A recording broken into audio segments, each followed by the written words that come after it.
அவங்க செஞ்சிருங்களா? இறங்கி இந்த தண்ணியை மொண்டு க்ளீன் பண்ணிட்டு நீ யாருக்கு கொண்டு ஊத்துறியா? எனக்கு தெரியாது எப்ப செய்யணும்.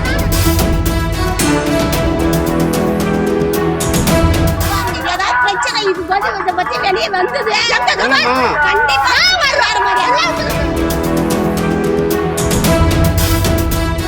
தியாகதுருகம் பேரூராட்சிக்கு உட்பட்ட புக்குளம் கிராமத்தில் 13 ஆண்டுகளாக சேதமடைந்த நிலையில் உள்ள கழிவுநீர் கால்வாயால் குடியிருப்புகளுக்கு மத்தியில் கழிவுநீர் தேங்கி சுகாதார சீர்கேடு ஏற்படுவதாக முறையிட்ட தம்மையும் சமூக ஆர்வலர்களையும் ஜெகதீஸ்வரி என்ற திமுக கவுன்சிலர் மிரட்டியதாக அப்பகுதி பாஜக பிரமுகர் சங்கர் புகார் கூறியுள்ளார்.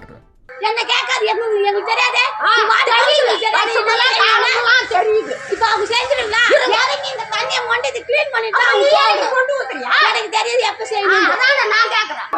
ஏதாவது பிரச்சனை இது இதை பத்தி வெளியே வந்தது கண்டிப்பா வருவாரு மாதிரி. பிளே ஸ்டோர் மற்றும் ஆப் ஸ்டோரில் இருந்து பாலிமர் செயலியை QR கோடு மூலம் பதிவிறக்கம் செய்யுங்கள். செய்திகளை உடனுக்குடன் பெறுங்கள்.